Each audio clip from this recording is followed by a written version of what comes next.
Okay. Okay, guys. So thank you for joining us today in this opening session for the eighth module about criteria for the design of educational and cultural materials. Today we have with us Hector Zapata. He's an architect from the Technical School of Architecture of Barcelona and also a doctor in communication and new technologies from the Abat Oliba University, that is also in Barcelona. He's an expert in virtual reality. He's a 3D modeler, programmer, and application and video game developer, and as I said, a virtual reality expert. And he has an extensive teaching experience, especially in training cycles at the OBSEC Center and also at the Abat Oliba University and the UB, University of Barcelona, and the Rey Juan Carlos University. So thank you, Hector, for joining us today and welcome to this session. Thanks a lot. It's a pleasure and an honor. Of course, the same for us. So, what are we going to talk about today? Tell us. Okay. Today's session, I will try to make it as short and concise as possible because I have a presentation about the past, present, and future of virtual and augmented reality that can last up to 3 or 4 hours. But since we are a small group here, I would like to focus on the most important things in terms of communication and education, which is the main focus here. And then I would like to leave some time for us to discuss the implications of all of these technologies in our future, because we are living through really interesting times. As you sure know, everything is changing very rapidly. We are just adjusting to the artificial intelligence storm that has arrived in the past 2 3 years, and before that we had the virtual reality storm, and I believe that after that the next storm is the augmented reality storm, which is already brewing. And I have been saying for quite a long time now that the smartphone is on the verge of extinction. The smartphone is going to disappear in the following years. As a matter of fact, I'm pretty sure that when future historians study the modern times, and then they see people with some black box looking at it, they will say this is something from the early 21st century, from the 2010s, 2020s, because that's the only possible time where the smartphone existed.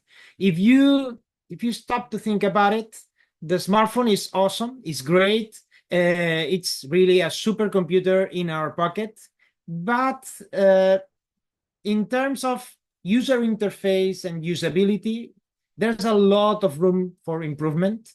And at the end of the day, it's a small screen that it's hard to interact with.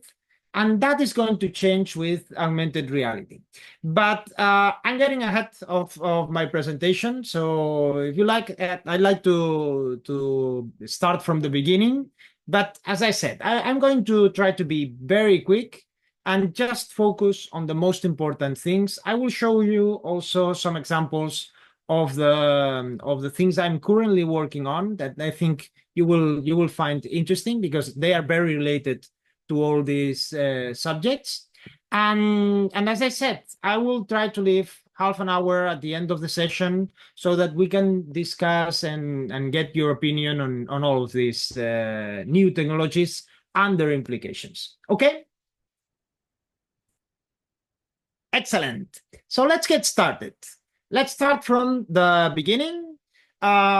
Virtual and augmented reality. First of all, very quickly, a definition and also a distinction. What is the difference between virtual and augmented reality? Virtual reality is when you usually put a headset on and it's a technology that it's designed to create virtual worlds that they are designed to replace your senses. Virtual reality is a technology that is designed usually to put in front of your eyes, over your ears, also up to certain extent to the sense of touch, and then replace part or all of these senses with a synthetic world, with a world that it's being generated by a computer. And the goal of virtual reality is to make it as convincing as possible. The goal is to fool your brain so that you believe that you are in this alternate reality that is being generated by a computer. And so, what is augmented reality? And what is the difference between virtual and augmented reality? Augmented reality also is a technology that presents 3D objects and 3D images in front of us. But the main difference is that, in opposition as virtual reality that replaces the real world with a virtual world, augmented reality, what it does is combine the real world with virtual elements. So in augmented reality, you are in virtual reality, you are isolated, you are alone in this virtual world, and you cannot see what is really happening around you. But the key difference with augmented reality is that in augmented reality, you can see the real world only augmented with 3D elements. That being said, I would like to ask you a question, a little bit of history, very quickly. I have a question for you. When do you think the first augmented and virtual reality headset was invented? Let's say not a year, let's say a decade. In which decade do you think the first really working augmented reality headset was invented?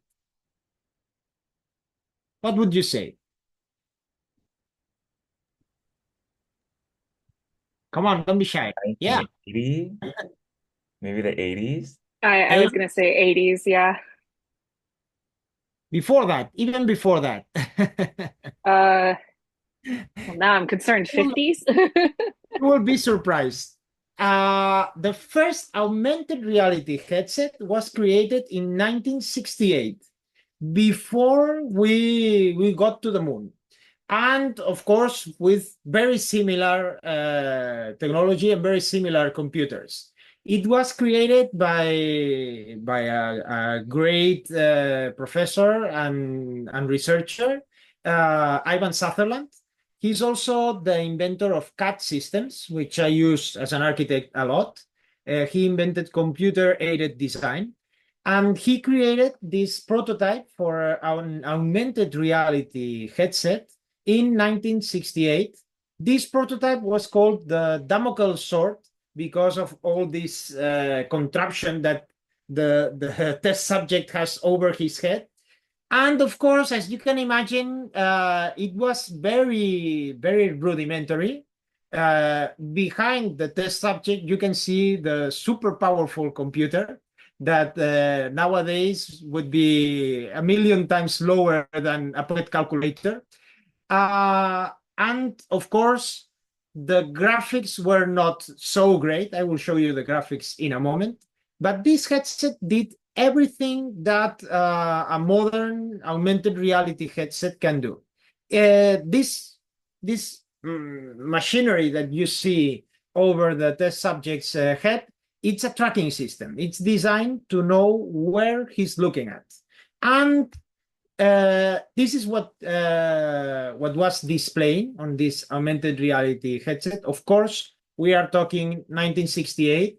The power of computers was very, very rudimentary. As a matter of fact, they used a very clever trick. Instead of a regular TV monitor, they used a special kind of monitor that it's called vector monitor. And this vector monitor, instead of drawing all the lines of the image that you see, like a television. What it did is just draw the lines that you wanted to show. And as you can see, it was showing something very simple. It was the representation of a very simple room with letters on each cardinal point. But the important thing here is that you put this headset on. Maybe you were looking at the north window, and if you looked to your right, you could see the east window, and if you look to your left, you could see the west door in this case. So as I was saying, this was a fully functional augmented reality prototype, and it did work. And as you see, this technology has been improving for over 50 years, and it hasn't taken over the world yet, but it's getting close. For a lot of years, for decades, virtual and augmented reality was something of very specific, very limited to very big companies or very big organizations like NASA. Before you said that you guessed the 80s as the birth of virtual reality. It's true that in the 80s there was a lot of research. NASA did a lot of research on virtual reality. In the 90s, there were the first commercial virtual reality headsets that they are very similar to what we have today, but they were absolutely prohibitive in terms of price.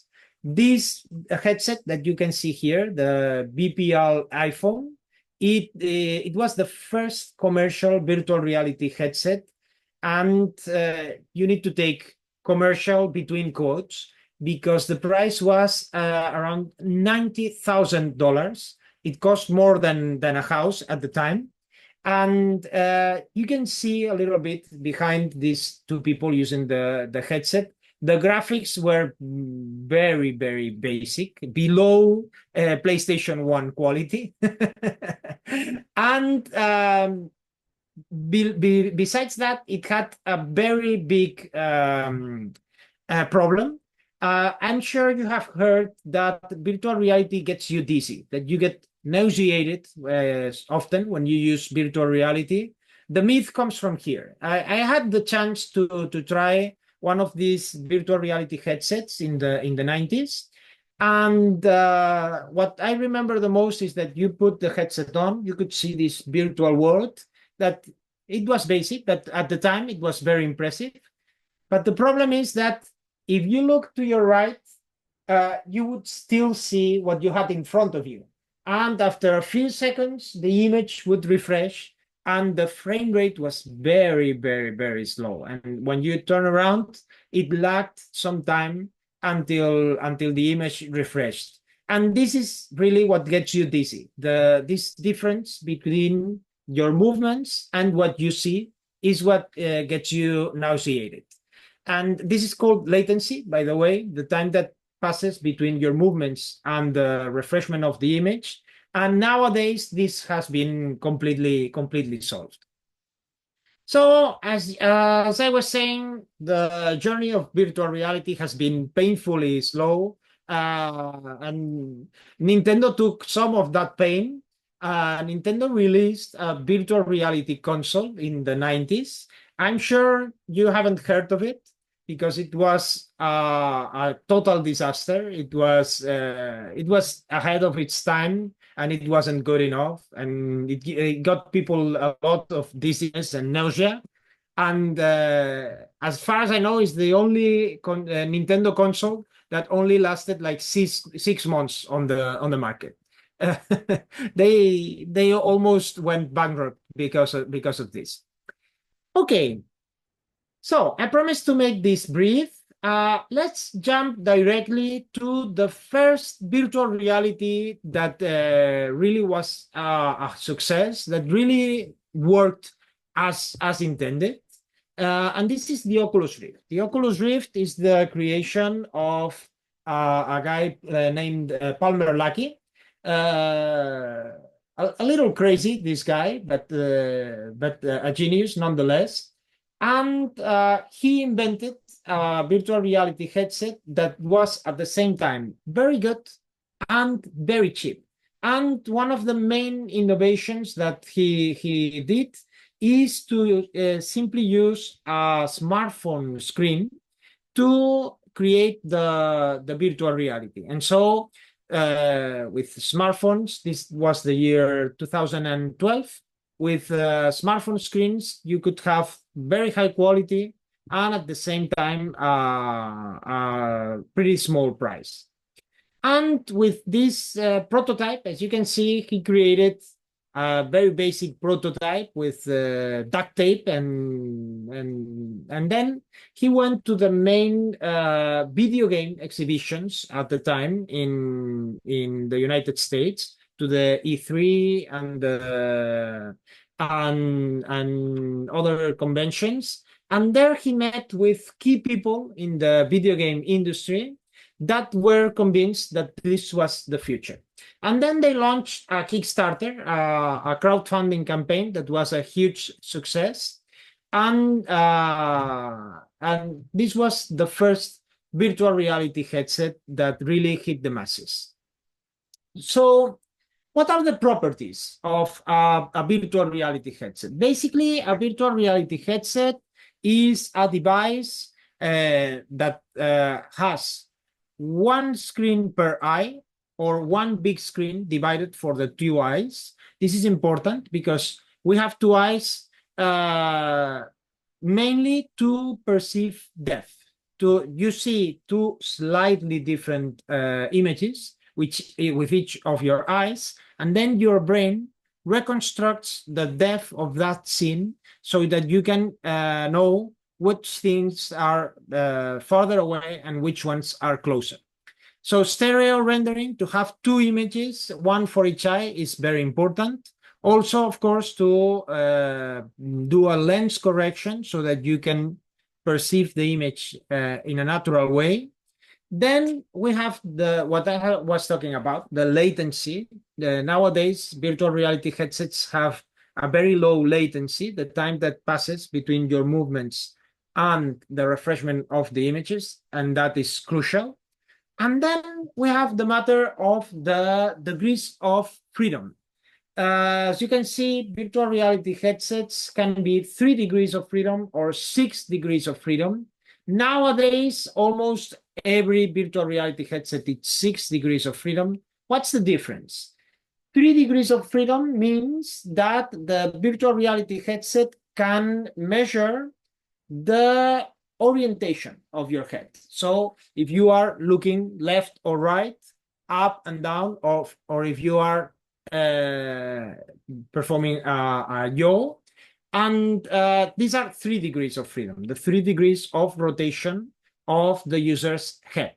6 degrees of freedom is that in addition to the orientation, the headset can also measure the changes in position of your head. So if you can move left or right, up and down, or front and back, the virtual reality headset can sense that and then refresh also the image to reflect on that. Okay.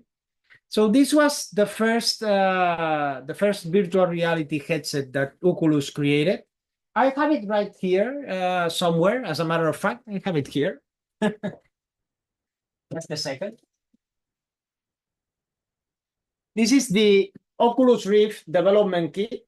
I got it in the Kickstarter, and it's nowadays, of course, this was 2012, more than 10 years ago. Nowadays, the technology has improved a lot, but I'm very fond of this nonetheless.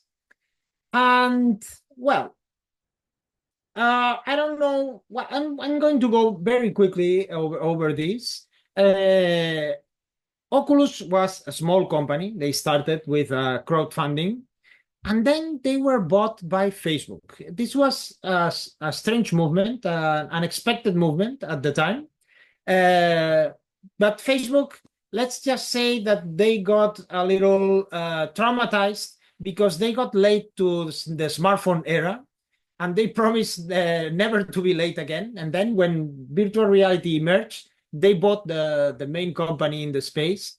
And they have been working on it since then. As a matter of fact, they renamed the name of the main company of Facebook to Meta for the metaverse, and they have been working a lot on virtual reality, as we are going to see. And then they launched in 2016 the Oculus Rift, which was it was good, but it wasn't good enough because one of the main issues that this virtual reality headset, this was no longer a prototype or a version for developers, a development kit. This was the first commercial Oculus Rift that was launched. And the problem was the Xbox controller. The Xbox controller is the worst way that you can control a virtual reality world, because you put your headset on, you had this amazing virtual world that looked very good. You could even move around your head and look around, and it was great, but you couldn't see your hands. And instead, you had to try to find this Xbox controller and then move around, touching the controller without seeing it. And it was a big disconnection between what you were doing and what you were perceiving. And that is the main enemy of virtual reality. Almost at the same time, in 2016, Oculus had a very fierce competitor, which is a company devoted to video games, which is Valve. They created with HTC, a phone company, they created the HTC Vive. This virtual reality headset, it had a very big improvement because it had two controllers that you could use as your hands. And this is the second big improvement in virtual reality. And this really set the standard from then on. All virtual reality headsets have 6 degrees of tracking and tracking of the controllers as well. Why? Because then you can do things like this. This is it's really hard. This is virtual reality. This is one of the best ways to see virtual reality in action. This is virtual reality recorded in a green screen studio, in a chroma key studio, and with this you can replace the green background with what the person is seeing in the virtual reality. So this is the best way to show what a person experiences with virtual reality. And as you can see, she's getting these virtual sticks and launching it to the virtual dog. And this system was, and it really still is, one of the most precise tracking systems in virtual reality. As a matter of fact, these games, this Arch and Bow game, for instance, it looks very, very realistic. And you don't need to have super high quality graphics to believe you are in virtual reality, but you need to have a sense of presence. You need to have your senses coordinated inside of the virtual reality so that you can grab things and you can walk around the space, and you're walking around the virtual space. And this is what the Oculus was lacking, but they have fixed that since then, of course. But let's say that between Oculus and Valve, they set the standard for the virtual reality headsets until now. The thing is that all of these virtual reality headsets, they still had a little problem. And the problem is that they require a very powerful computer, a high-end computer, and they require to be connected with a cable to this very powerful computer. So this increases the price, and also it's a problem because you have this cable that you can trip on, and the configuration, the setup is hard to do. But let's say that this is the state of the art for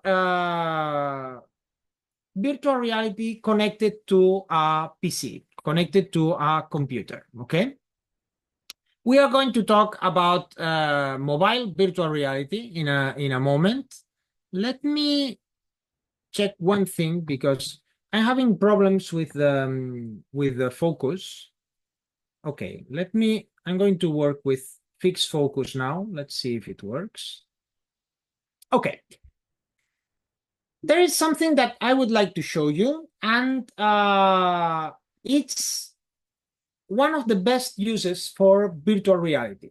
And up until now, what you have seen in these examples that I have shown you is basically video games. This happens a lot with technologies. Video games are the main traction point for a new technology because gamers love new technology and having better graphics and better interaction and everything. So virtual reality, as it happened with other technologies like the PC and the graphics card, for instance, it got very dependent on video games for the beginning. But then after we have the technology, we can use it to more serious things. And one of the best uses of virtual reality is to create art in 3D, in virtual reality. This is a very interesting video. This is Glenn Keane. Glenn Keane is a Disney animator. He's the author of the Beast. He's the creator of the character of the Beast from the movie Beauty and the Beast. And he's also the author of the character of the Little Mermaid. And in this video, he's talking about how complex it is to imagine a character that he can see in his mind more than 2 meters tall, fierce, fearsome, and then trying to convey it in just a piece of paper. And that's when he starts using this virtual reality headset, an HTC Vive, with a software created by Google, which is called Tilt Brush. And then he can create the first ever portrait of the beast that it's in 3D and in real size, in real scale. One important thing is that this drawing that he is creating, it's not like you put your virtual headset on and you can see like a blackboard and draw in the blackboard. No, you are drawing 3D lines in the 3D space. You will see in a moment. He's creating this beautiful drawing of the Little Mermaid, and you will see several things. You will see, first of all, that he's having lots of fun. It's really interesting seeing this kind of drawings, 3D drawings come to life. But then focus on one thing. You will see that after he has finished the drawing, he's creating these bubbles. But as you can see, he's moving around and he's creating the bubbles in a 3D space. And after he has finished the drawing, he immerses himself inside of the drawing that he just made. And to be honest with you, when I saw this video, I ordered my HTC Vive the very same day, and I didn't regret it. Virtual reality is a very powerful technology that allows you to get immersed in virtual worlds. And it has its limitations. One limitation is that, as I was saying, you get immersed, you are isolated from the rest of the world. But this can have advantages at sometimes, but also it's a little problem. Another problem, of course, is that the headsets are still a little big and bulky. This is improving year after year, but it's also a problem. And the other problem is, as I was saying, the connection to a computer, to a PC. But this is something that has been solved in the recent years with mobile virtual reality headsets. I'm going to go very briefly with this. One of the first mobile virtual reality headsets created was this. I have it here, as a matter of fact. It was for the Samsung phones. It was basically a case where you could put your Samsung phone inside of it. As I was saying, the virtual reality headsets, they worked with phone screens. So it makes sense to use your own phone for the virtual reality headset. And this was the first mobile virtual reality headset. Google, they saw the opportunity here and they created Google Cardboard, which is the cheapest virtual reality headset. It's so cheap that it's for free. It's made of cardboard, but it's compatible with any phone and it's like an entry point to virtual reality. And then Facebook, Meta, they launched the Oculus Quest, the first standalone virtual reality headset that has all the features that a PC connected headset has, including 2 controllers and movement tracking. And after that, they have released the Meta Quest 2 and the Meta Quest 3. And they have improved a lot. I would say that nowadays these headsets are one of the best virtual reality experiences that you can have. It has very good quality and it doesn't have any cables, so it works very good. There are other headsets, but I don't want to make this presentation too long. I would go very quickly to say that almost every technological company has created a virtual reality headset. The only exception is Apple, and they have gone directly to augmented reality, as we are going to see in a moment. Okay, but Sony has created 2 virtual reality headsets for the PlayStation. Microsoft created a version of Windows for virtual reality. A lot of companies have created a lot of different virtual reality headsets. There are a lot of them. Okay. I'm going to go over this because it's not too important. This is important, and I'm going to show you this very quickly. Regarding communication, regarding journalism, regarding education, one very powerful ally of virtual reality headsets are 360 degrees cameras. A 360 degrees camera is a camera, or better said, it's multiple cameras, a minimum of 2 cameras that can record everything around them. And then you can join this the image from these cameras to form a 360 degrees video.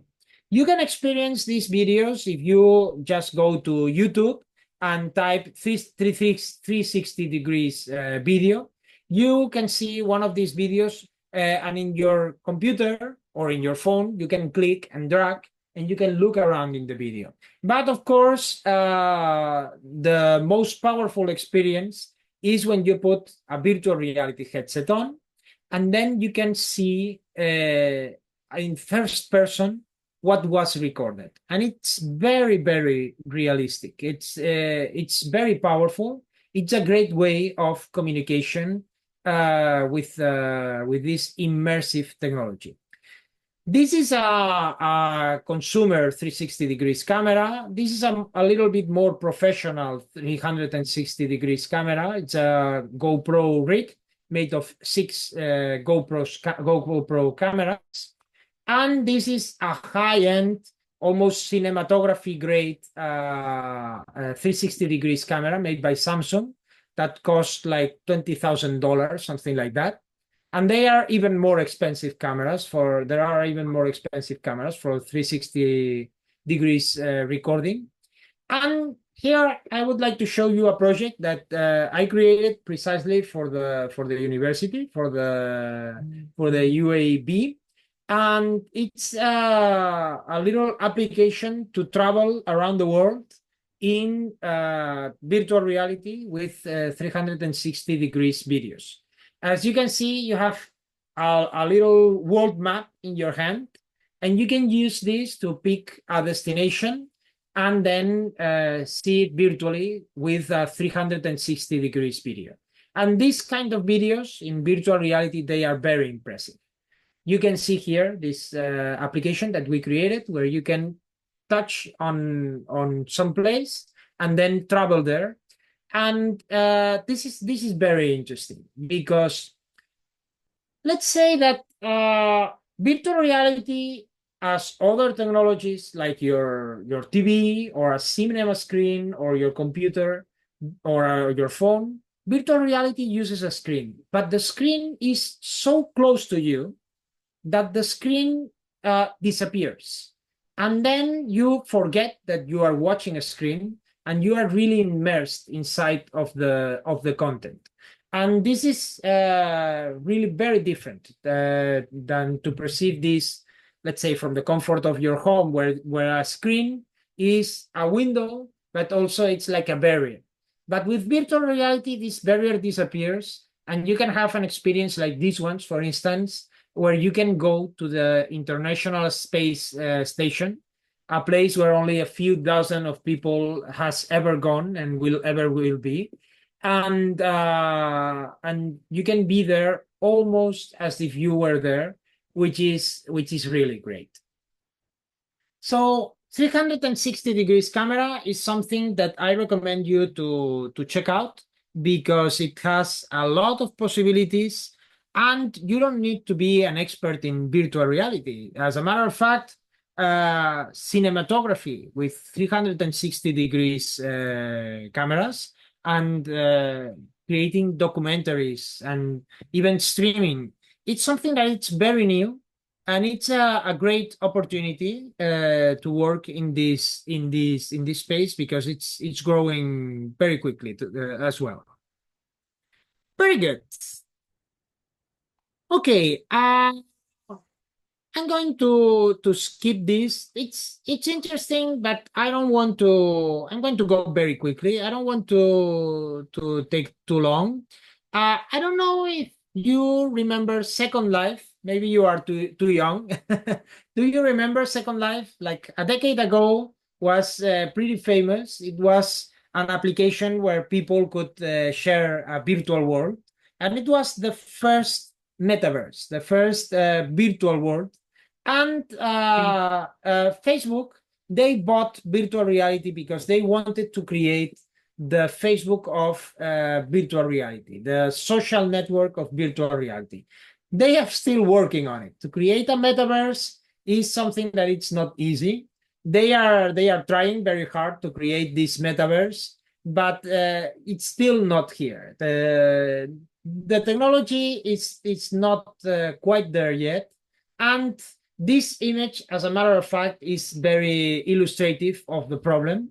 You can have a metaverse nowadays, but if you are willing to turn yourself into a cartoon, and the graphics are not very good, and also the technology is not perfect for the tracking of your face, of your head, etc. And let's say that it's interesting as an anecdote, but it's not something where you would like to spend most of your day interacting with other people because the graphics are not good enough yet. Okay, but there is one thing of this presentation that is very interesting. Here you can see it tiny on the top left of the screen. This is Mark Zuckerberg as an avatar inside a virtual world. And then he receives a call from his wife, and she's in the real world, and he sees him as an avatar because he's in the virtual world, and he sees her as a real person because she's in the real world. And this is, I find it very interesting. The virtual and the real world will merge and will get more blended in. And in my opinion, the real metaverse will be when we have augmented reality and then we can mix virtual objects with real objects seamlessly. Okay. As a matter of fact, there is something that I would like to show you very quickly regarding the quality of these virtual reality characters or avatars. there has been a lot of work lately in this area. Apple, for instance, has worked a lot in creating realistic avatars of yourself that you can use as a more realistic character to represent yourself in the virtual world.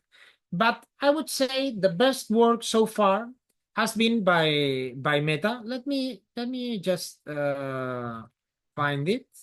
Just a second.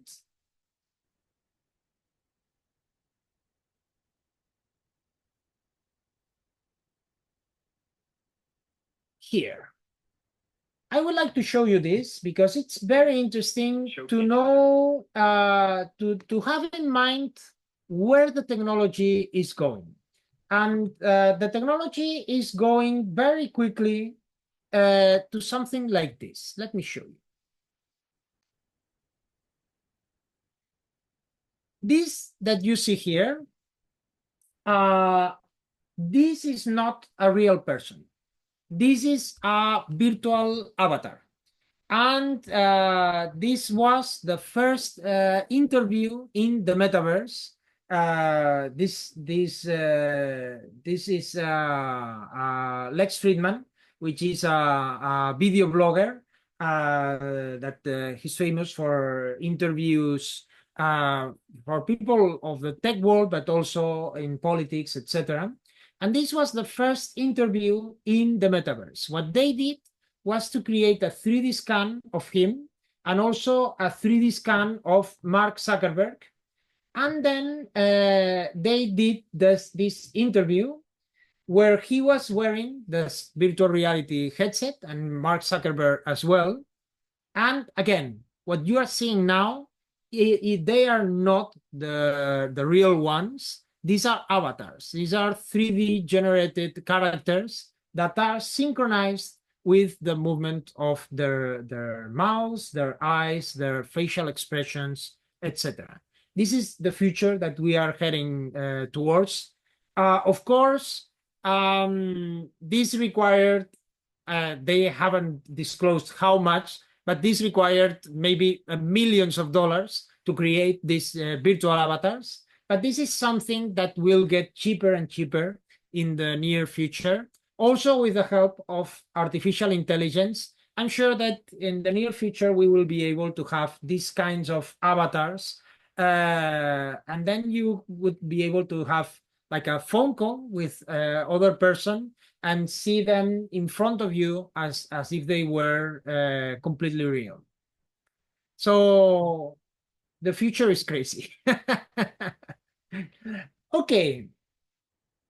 So I have talked a lot about virtual reality. Now let me talk about the current state of augmented reality. And as a matter of fact, we have two technologies that are competing. One is virtual reality headsets. Virtual reality headsets, as we have seen, they have reached, let's say, a level of maturity. They are mainstream now. Not everyone has a virtual reality headset at their home, but a lot of people do. And augmented reality headsets or augmented reality glasses, they are still very niche, very something of prototypes and early adopter phases. But we are moving quickly. And what we have nowadays are smart glasses, like these ones that I'm using now. These are very interesting. These are the Meta Ray-Ban.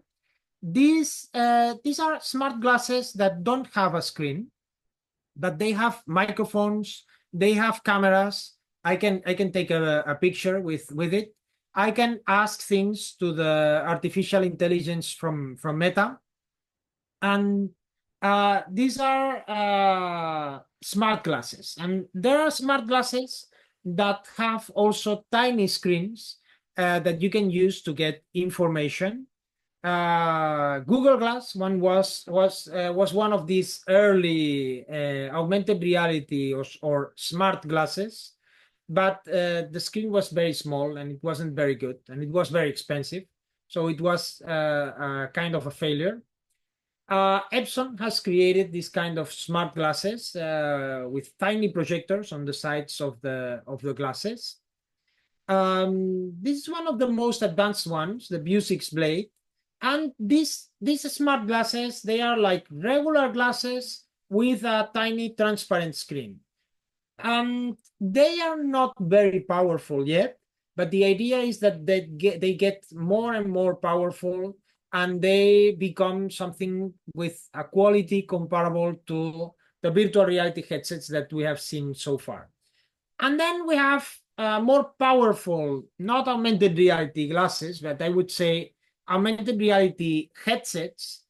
Uh, One line of work is the Microsoft HoloLens, although this has been discontinued now. It was a very interesting hardware. It was a little bit heavy, but at its time, it was the best augmented reality experience that you could have. They have very nice demos. They have made a lot of presentations of the Microsoft HoloLens. Sadly, they have discontinued the project because it was very promising, but Microsoft they have decided to focus 100% in artificial intelligence now. I think it's a mistake because augmented reality, as I was saying at the beginning, I think it's going to explode in the years to come, and other players are positioning themselves in the space. And I think it was a not very clever move on part of Microsoft to ditch all the investment that they have done on this augmented reality headset and forget about it. I think they will regret this decision, but time will tell. In any case, they had very interesting demos showcasing this augmented reality headset. But the problem with this headset is that it's very heavy. Okay, this is a very interesting presentation that they did talking about virtual avatars. This is an experiment called holoportation, whereas you can see one person is really there in the room and the other is not. The other is on another room. He's being 3D scanned in real time. And then we can see this 3D scan as a virtual avatar on this room. And one thing that you need to keep in mind is that augmented reality glasses, augmented reality headsets, they are transparent screens. And so what you see is more, it looks more like the image that you see here on the bottom left, where you can see the little girl, it's his kid, and she is like a ghost. She is like transparent. You can see right through her, and you can see the background behind her. So augmented reality headsets and glasses, they are not perfect to create this illusion that what you are seeing is real. On the other hand, we have, as I was saying, we have these two technologies. We have, on one hand, we have smart glasses that are incorporating screens, and they are becoming like transparent screens in front of your eyes. But then you have another development that it's very, very interesting, very, very promising. And this is the route that Apple has taken with the Apple Vision Pro, and also Meta with the Meta Quest 3. These two headsets, they are very similar. There's a big difference. One is made by Apple, and it has a very premium price. It's like $4,000. The other is made by Meta, and it has an entry price at around 10 times less.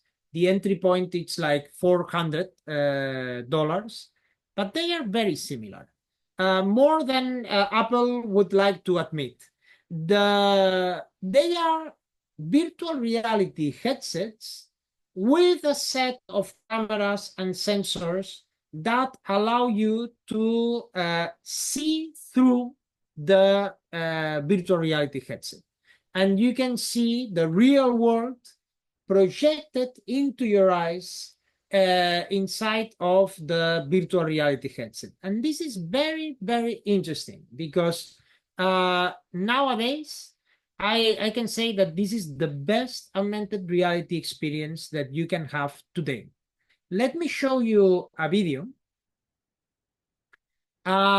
This is a work of mine. This is a project that I have been working on for the last few months. And this is called the Future Agora. I call it the Future Agora, let's say the classroom of the future. And you will see how it works. It's a system designed to create a multi-user augmented reality where you can have a big screen and you can have multiple people with these virtual reality headsets. These are the Meta Quest 3. And you can see here all these people interacting with 3D objects with a very high degree of realism, but at the same time, in the real space that they are in. So it's very natural. They can see each other. They can talk about what they are seeing. They can interact and even collaborate. They can grab, one can grab one thing, and another can grab another thing and move the things together and collaborate and work together. And it's at the same time, it's very realistic. And at the same time, you don't lose the connection with the real world. And you can talk with the other person. And this is a very, really interesting experience where you can collaborate in this augmented reality space. And the thing is, this is very interesting. This is very powerful. It has a lot of possibilities.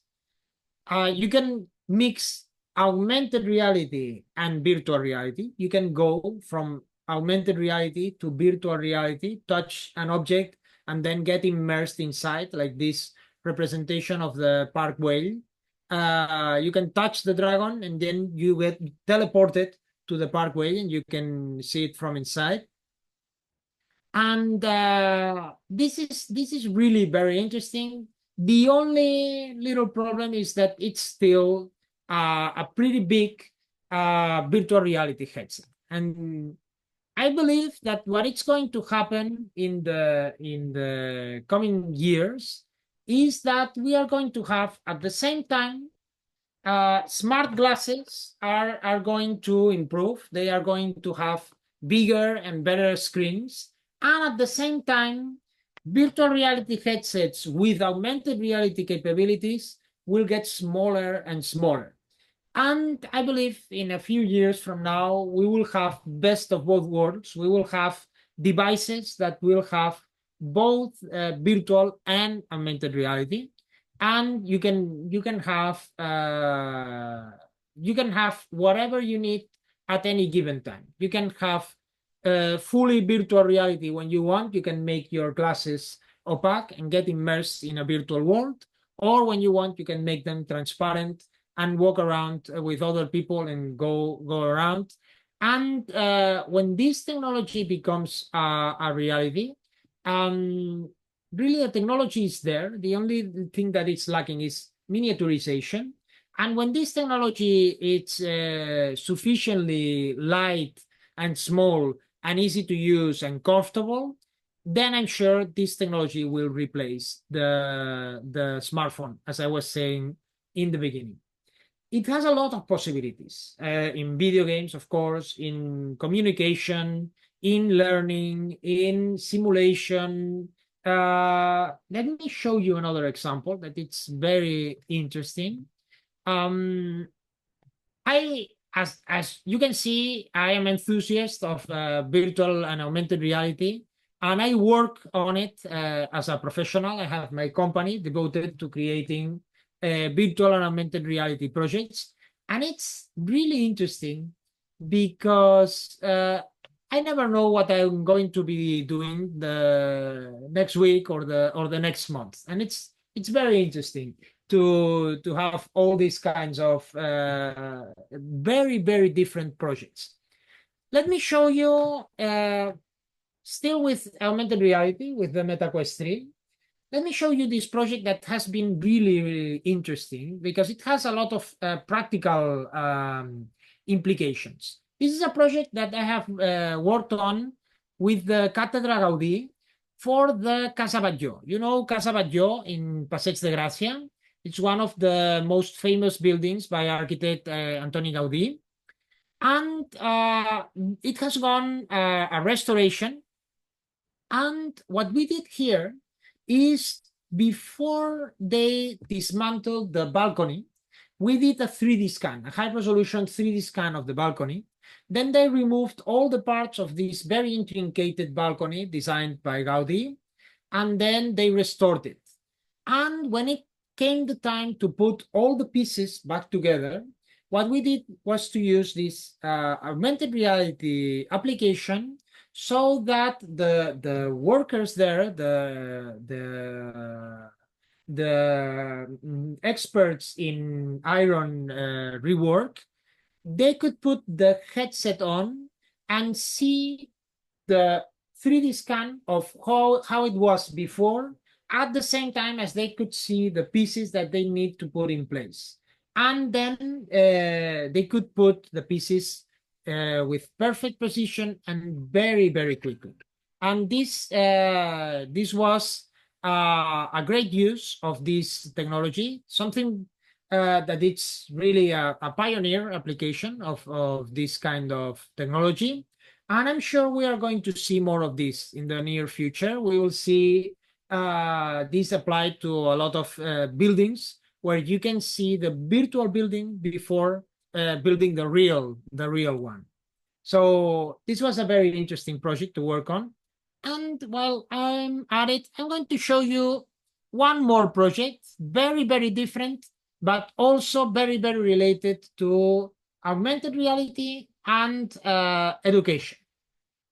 This is a project that I have created for l'Aquarium de Barcelona.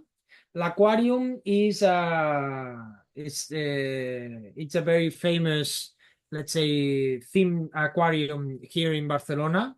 They have made a huge restoration for their 30th anniversary, and as part of this renovation, we created this installation for them.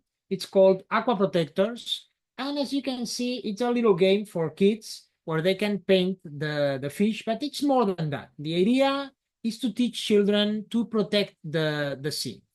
As you can see, they paint the fish, and then they need to protect the ocean and protect the fish with the movement of their bodies. As you can see, this is augmented reality without a headset.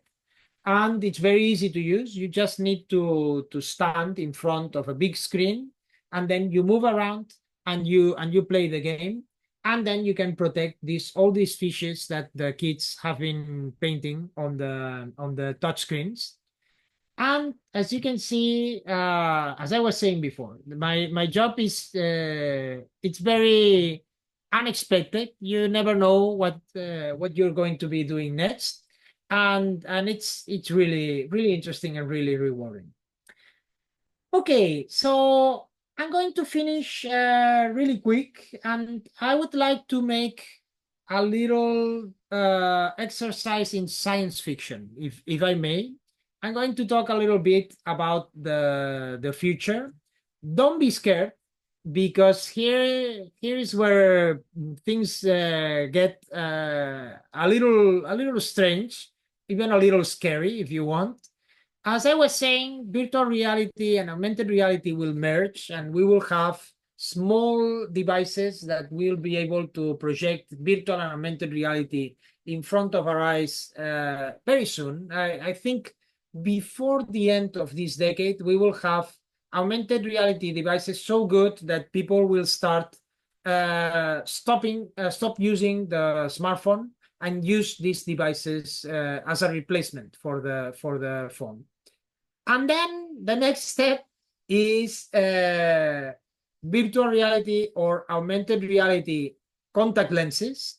The main problem is not the screen, because we can make very tiny screens nowadays. The main problem is the battery. And this will need to have some kind of wireless power. It's not easy, but it will be done. And then this is the scary part. The next phase is the matrix, to connect to your brain, to a computer, and then skip your eyes, skip your ears, skip your sense of touch, and connect directly to your brain. This is the ultimate virtual reality, like in the movie The Matrix. And you may think that this is very, very far, far away in the future, but you would be surprised to know that this is already being done. One great example of this is cochlear implants. A cochlear implant is an implant for deaf people that it's a microphone connected to your brain via the inner part of your ear. They connect a cable, they connect electrodes to your brain. And this is a video of little kids hearing for the first time with this cochlear implant. And this kind of videos, they are great. They reconcile you with humanity. It's wonderful what we can do when we focus on helping each other and not destroying each other. And remember that this is the first practical use of brain-machine interfaces. Remember that this is really a microphone connected to your brain. And of course, this technology is still in its early stages. People with this kind of device, they still don't hear they don't hear perfectly, but they hear with a little bit of noise, let's say, like if you were listening to an old radio. And but progress is advancing very quickly, and it's being applied to other parts of to other senses, like for instance the sense of touch. This is a man that has been completely paralyzed from below the neck, and as you can see, he's using an exoskeleton with electrodes connected to his brain that can sense his thoughts and move the exoskeleton accordingly. One interesting thing about this is that he did the training in virtual reality. Before they put the exoskeleton on, he trained in virtual reality to learn how to use it. And that brings us to Neuralink. Neuralink is one of the companies by the ubiquitous Elon Musk, a very busy man that has like 6 or 7 companies, and one of them is Neuralink, which is a company devoted to creating these brain-machine interfaces. A computer and your brain, they are very different, but they work under the same principle, electricity. When neurons in your brain want to communicate, they do by little electrical charges, electrical currents, and this is the way that your neurons communicate. And so if you can put a cable, if you can put an electrode next to a neuron, you can literally hear what the neuron is saying, and you can talk to that neuron. Of course, we have billions or trillions of neurons inside of our brains, so one electrode is not enough. You need to put hundreds or even thousands of electrodes inside of your brain to have this kind of brain-machine interface. And this is what Neuralink is doing with a machine that puts these electrodes inside of your brain. I know it's a little bit scary, and as a matter of fact, of course, what they are doing is doing this on patients that they have lost all the motor functions of their body from an injury or from a disease. And so this right now is, of course, something for experimentation and for people that are in very severe cases. But as I was saying before, nowadays, let's say that deaf people with a cochlear implant, they cannot hear as good as people with no defects in their ear yet. But there will come a time where deaf people will hear better than you and me. They will be able to hear sounds that are outside of the audible spectrum. They will be able to hear sounds that are impossible for us to perceive. They will be able to make zoom on a conversation 1 kilometer away and hear it perfectly crisp. They will be able, of course, to record what they hear and replay it back. They will be able to have real-time translation, to have a person talking in another language and have it translated in your ear. And in at last, they will be able to hear a lot better than you and I, with nothing short of superpowers. Something similar to what happens with a person with and without a smartphone. It's a very, very powerful communication device. And then, of course, when people with a cochlear implant can hear better than people with regular ears, when people with a vision implant, they can see better than with our natural eyes. And when people with exoskeletons and these brain-machine interfaces, they are stronger and more agile than regular people. When we reach that future, what will happen is that everyone will want one.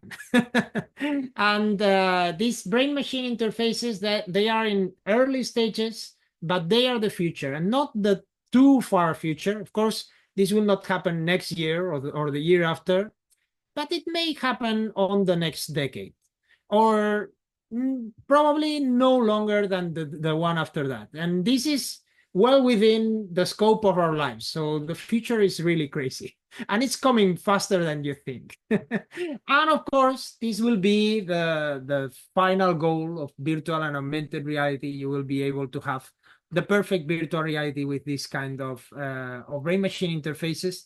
And another thing that Meta, for instance, is working a lot on. As a matter of fact, I have a lot of gadgets here in my office.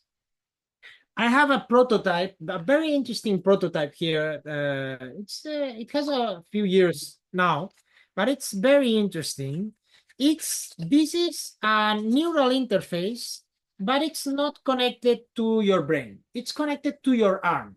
And Meta, they are working on this for the next generation of augmented reality glasses that they are developing.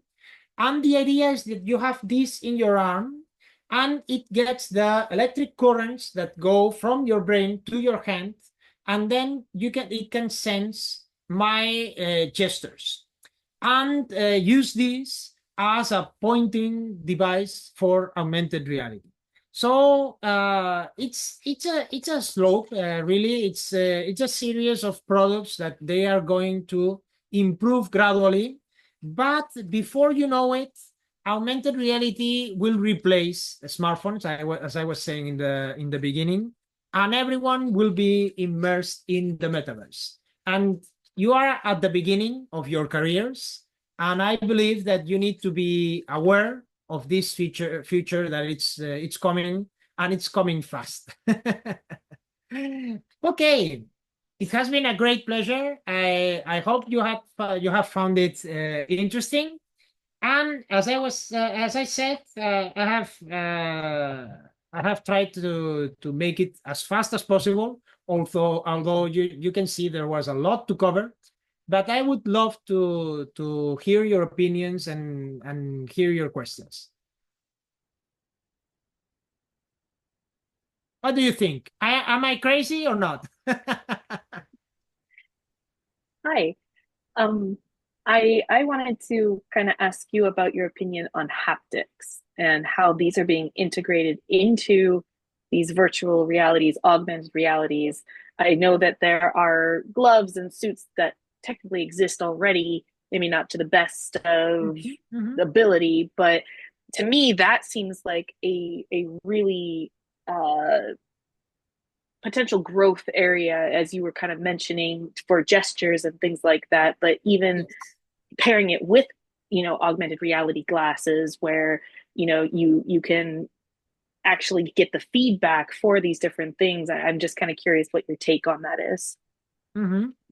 That's an excellent question, Maya. I'm glad that you asked that question. The sense of touch is very hard. It's very hard to simulate, and it's very hard to work with virtual or augmented reality, because our sense of touch involves the whole of our skin.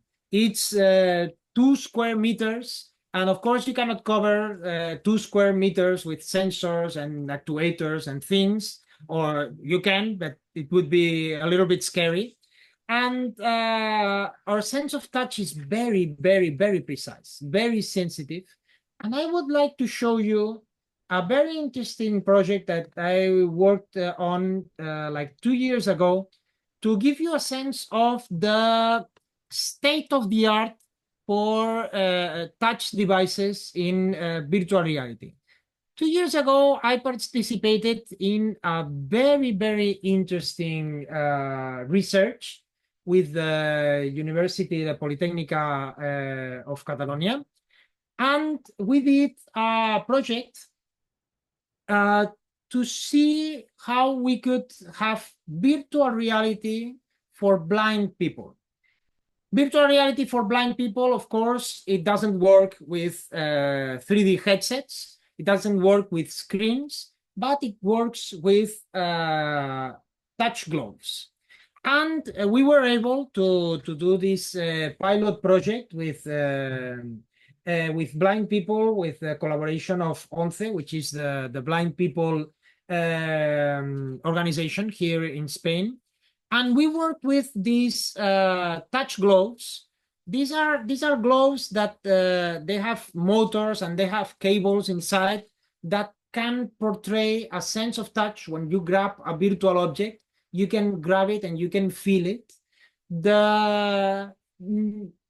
It has several limitations, but it's really interesting. You put this glove on and you can really sense objects and touch them inside of the virtual reality.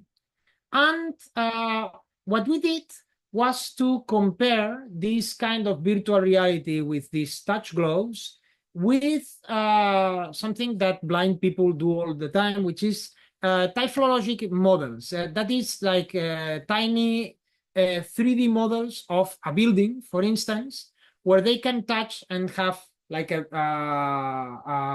touchable map of the building. And this is one blind person, for instance, using one of these models to see a little map of a room. And in our case, we succeeded in creating this in this virtual reality, but instead of this tiny map, we had to do it on the size of the whole table. So the sense of touch at the tip of their fingers is incredibly sensitive, and the resolution of these devices is still very, very low. And it has another problem, and the problem is that yes, you have the sense of touch in your hand. You can grab things and you can grab a virtual object, and it's fairly realistic.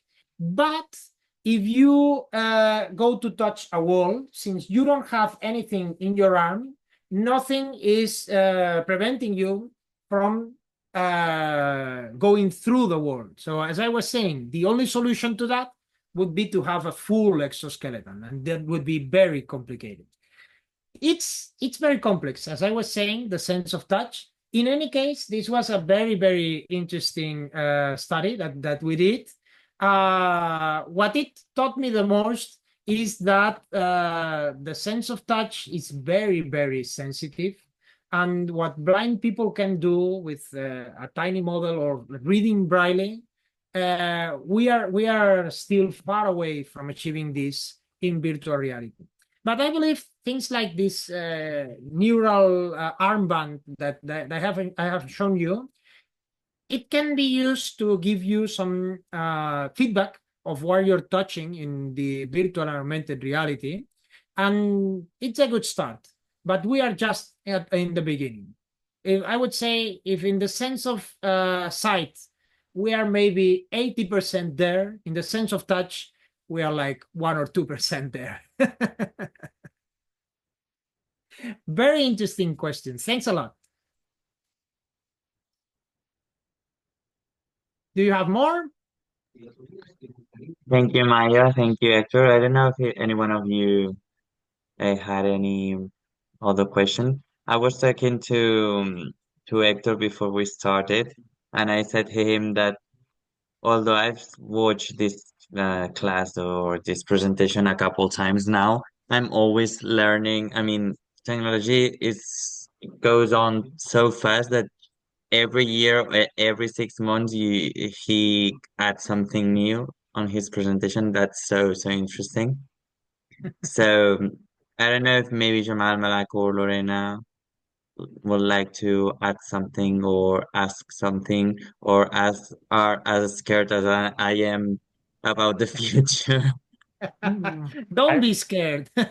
We will I'm have just artificial intelligence to help us. I'm just really interested to see your thoughts on. I know you said that it will it will take over smartphones. Mhm. I'm just very interested I'm interested how that's because already I've tried the devices and put it on my head, and I just feel like it's so weighted. And after Yeah. like a little bit, I just can't wear it anymore. Mhm. I haven't tried the glasses yet, but I'm just really interested to see how this technology goes. And then when we were just talking about people who are blind, I just feel like they're being um, in some ways um, not able to be part of another realm that's being created, this whole virtual and augmented world, is things that they can't see. So it's really just cutting off a whole group Mhm. of people. So I'm really interested in how then that will affect, because we're going to be talking about not only the real world, but also a virtual world, an augmented world. How do you then communicate with someone who just doesn't have that access at all because of their limitations? Mhm. These are excellent questions. Of course, you nailed it when the main reason that augmented reality hasn't replaced the smartphone is that it's very heavy and bulky. It's as simple as that. But as you know, technology improves very fast. We have Moore's law, and technology is constantly improving. And I must say that there are right now, as we speak, there are some of the biggest companies in the world. They are working very hard to make this a reality. It's, as a matter of fact, it's an open competition. Apple and Meta, they are working as hard as they can to be the first to bring a lightweight augmented reality headset to the masses. And they are getting very close. Facebook, Meta, they presented a prototype called Orion that is really like these glasses, but with a big screen. And once we reach that stage, there's no doubt in my mind, once we reach that, it will be almost instantaneous. You will not want your phone anymore, because who wants a tiny screen that you need to put out of your pocket when you can have a screen as big as your eyes can see, or 10 screens, or a screen and a 3D object that you are working on, or a 3D model that you are learning about, or a 3D representation of your friend who is talking to you from the other side of the world. Uh, it will be great when it works. And we are we are seeing this in coming in slow motion. It's interesting, really. It's also something similar to what is happening with artificial intelligence. We are seeing this develop very quickly before our eyes, and we can see where it's coming. We may not like to where it's going, but we can see where it's going. And artificial intelligence is going to replace a lot of our tasks. I believe that in the future there will only be two jobs: artificial intelligence programmer and CEO. Because you will be able to ask artificial intelligences to do whatever you want. And in the case of augmented reality, it will be exactly the same. We can see right now what the future is with these bulky headsets. But the only thing remaining is that they get small, and they will. And that's really an advantage because you can see where the future is going and we can adapt to it. And to answer your second question, it's a little further down the road, but just the same that you have seen cochlear implants that can bring the sense of hearing to people who are deaf, uh, this can also be done for blind people. You can connect, it's harder, but you can connect electrodes to the visual cortex of a blind person, stimulate those neurons there, and create a virtual screen inside of that person's brain. And this is already being done right now. It's in a very early stage, but there are devices that can bring like a virtual screen to the brain of a blind person. And this, as with any other technology, will improve a lot in the future. I honestly believe that if we don't mess it up and we don't kill ourselves, the future will be wonderful.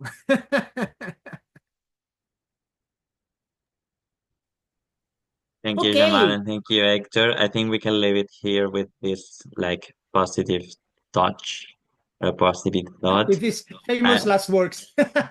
yeah, yeah, absolutely. I don't know if maybe Malak or Lorena would like to add something before we end this session today. Thank you. Everything was very interesting, but I'm scared of the future. Don't be scared. I'm afraid. I'm really not here to convince you that this virtual reality, augmented reality, artificial intelligence future is better than we have now. But sadly, it is inevitable. Technology, what technology does is to gives us the ability to do more in less time. So we naturally embrace technology because it allows us to do more things. So my advice to you is to use these technologies in your advantage. It's understandable now to be scared of all these technologies, in particular artificial intelligence, because it's something that it's very similar to us, but at the same time it's very alien, and we are seeing it improving very fast. And it's natural to have a rejection for this technology. But as I was saying a moment ago, I think we need the only way is to embrace this technology and use this technology to make you more productive and allow you to do more with your time. It's a little bit scary, but it's also very interesting. So I invite you to work more with these technologies. Thank you. Yeah, thank you, Hector. Thank you guys for joining us today in this futuristic session. If you don't have anything else you'd like to share, I think we're going to see each other in a couple of weeks now. So just keep pushing your imagination and yes, figure out how to use this technology in our advance and also work on your final thesis because the final delivery is coming soon. So thank you guys, thank you Hector, and see you in a couple weeks. Thank you very much. Good. Excellent questions. Thank you, guys. Bye-bye. Take care. Bye. Bye.